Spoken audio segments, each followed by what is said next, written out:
The FIA is changing some big rules for the upcoming years after allegations of teams copying work or even working together. Yes, we're looking at you, Red Bull. After Alpha Tauri's sudden uplift during the season, the rumours slowly creeped in. But are they really copying Red Bull's homework?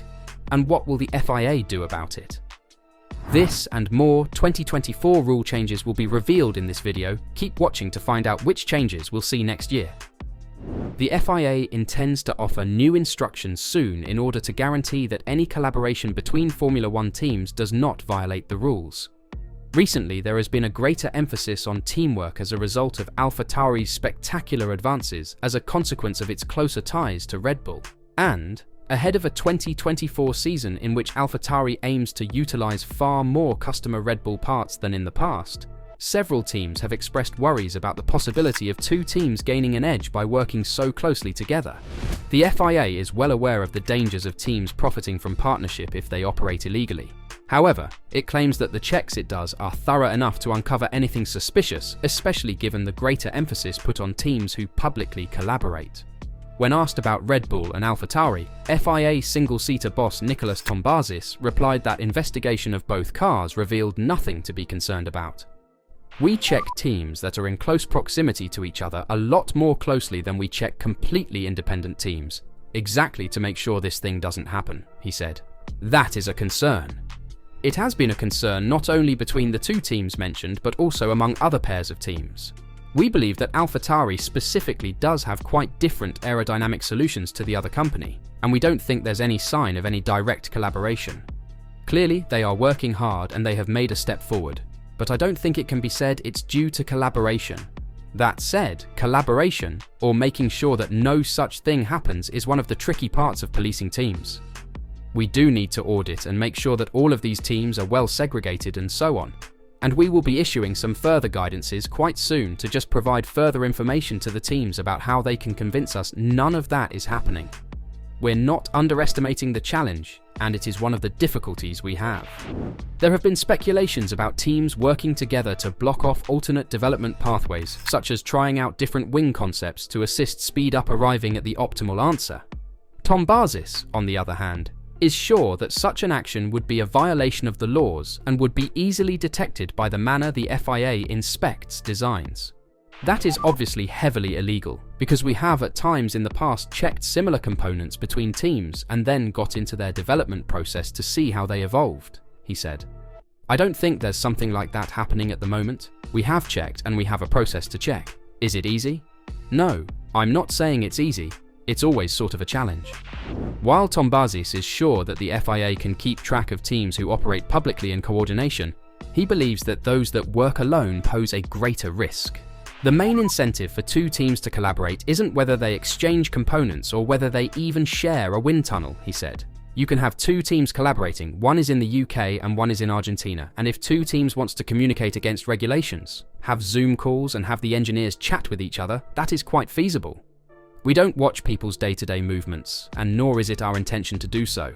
These pairs of teams get more frequently criticised for collaboration just because they have common ownership or whatever. But it is not the only pair of teams that could collaborate. You could have two independent teams who decide to mutually gain by helping each other. I don't think that's happening, but I'm just saying that our tools to prevent this happening don't need to be just linked to physical components that are sold by one team to the other. But that isn't all the FIA is changing for the upcoming years. As new changes to the sports regulations have enabled the FIA to stop the teams on Formula One aerodynamic testing for 2026. Following an agreement reached at a recent F1 Commission meeting, teams are not permitted to conduct any wind tunnel or CFD work for the new spec cars until January 1st, 2025, replicating a similar arrangement reached ahead of the previous major rule change in 2022. Although the next technical restrictions have not been established, teams have a solid idea of the route that will be pursued. Unusually, after the completion of the championship, the 2023 sports regulations were altered to impose the 2026 ATR ban from December 1st to 31, while the same adjustments were made to the 2024 rules. The sporting regulations for both years now state, in order to prevent testing which aims to develop for the 2026 season from January 12, 2023 until January 1, 2025 inclusive RWTT, restricted wind tunnel testing, may only be carried out using a scale model that substantially complies with the 2023, 2024, or 2025 F1 technical regulations, with the exception of dyno testing aimed to develop brake system components with minimal air ducting, and provided such tests do not concurrently test, or in any way provide incidental data or knowledge on, the performance or endurance of parts or systems classified as bodywork. No wind tunnel testing may be carried out using car geometry, partially or wholly compliant with and/or substantially derived from drafts and/or published versions of the 2026 F1 Technical Regulations, or FIA, proposed 2026 bodywork, geometries, and concepts. A similar clause prohibits any 2026 CFD simulations until the end of 2024. Teams are still permitted to conduct preliminary research and development work for 2026 that is not covered by the aerodynamic testing limitation restrictions.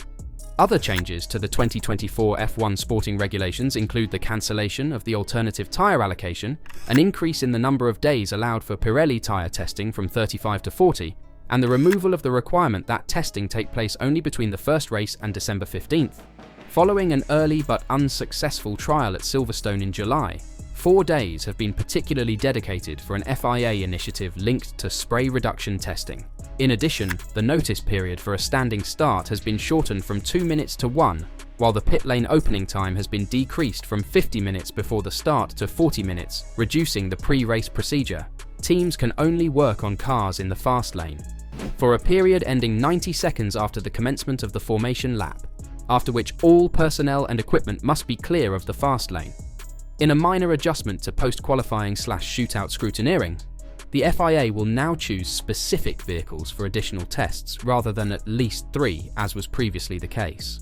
The newest version of Formula One's 2024 technical regulations also include an update that the FIA thinks would address the heat fatigue difficulties experienced by drivers during this year's Qatar Grand Prix. From next season, teams can put an extra scoop atop the chassis to increase cooling in the cockpit. This new driver cooling scoop, like the intake that may be utilized in the tip of the nose, will be limited in size to eliminate any marginal aerodynamic benefits, given that it is an additional option for the teams rather than one that is only required under extreme situations. They may choose to employ the scoop rather than the nose tip inlet if it implies less aerodynamic sensitivity or reduces weight in a substantial degree to counterbalance the more forward location. Of course, they could utilize a combination of the two, or they may choose which solution provides the optimum driver cooling versus aerodynamic performance for a certain circuit. The regulations have also been changed to limit the usage of metal in the car's floor, with components and inserts no longer permissible in the outside bounds of the floor body, the edge wing, and the fences. The usage of brackets or fasteners authorized between the floor and edge wing, as well as any metallic components utilized for wear protection, are apparent exceptions to this, provided they remain within the tolerances specified in the revised standards. The adjustments indicate that teams may have been utilizing metal components and inserts to regulate flexion and provide an aerodynamic benefit, but there may have been worries about how this may cause debris in the case of an accident. Another minor but significant change will force teams to install physical stops to prevent the front wing flap from being changed beyond the 40mm limit specified in the regulations.